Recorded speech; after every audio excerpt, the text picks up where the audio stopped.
All right, what's going to happen with Syria?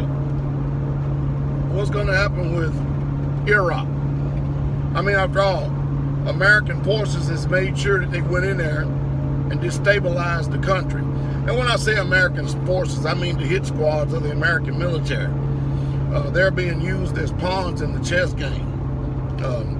But the whole idea, which we heard Press Secretary Sean Spicer slip the lip, and that's one reason why he ended up getting fired, because he had too many of those slippings.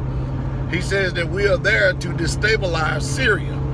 Now, there's only two other regimes that is going to be in the running to actually absorb those countries and make them part of their borders and extend their borders. That's Turkey and Iraq.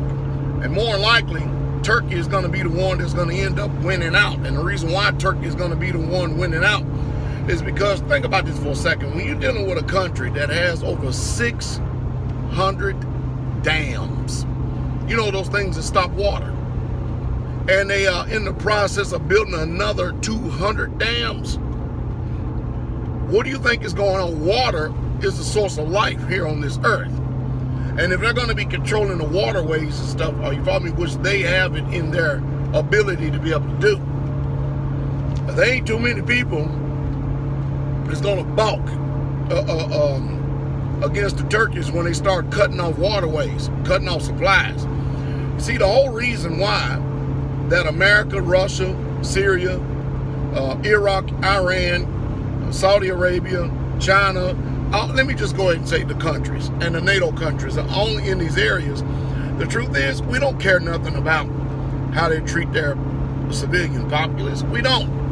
That is theater. That is pomp. But what we do care about is the carbon resources. We care about the resources. We care about the poppy plants. We care about the oil. That's what we care about. But what they have to do is make it some type of humanitarian thing in order to try to sell it to the general public.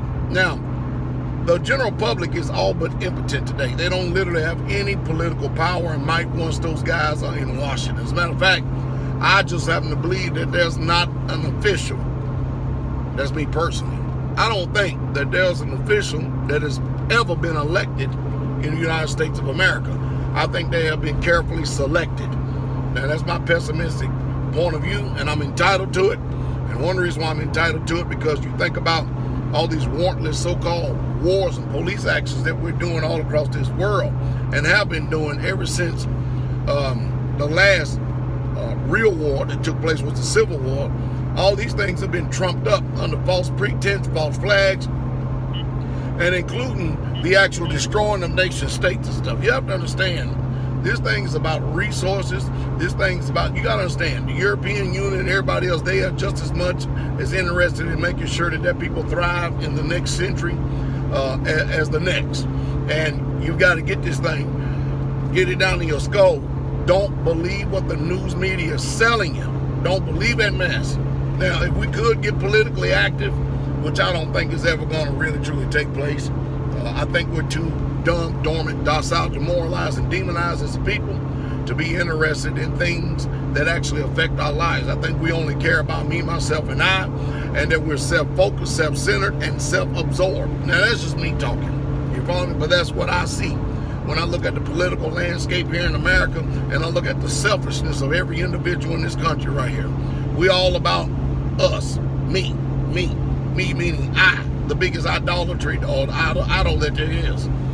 But one thing is for sure, if we don't keep up with geopolitics and everything that is going on, I promise you one thing, that we all are going to be in some very, very serious trouble.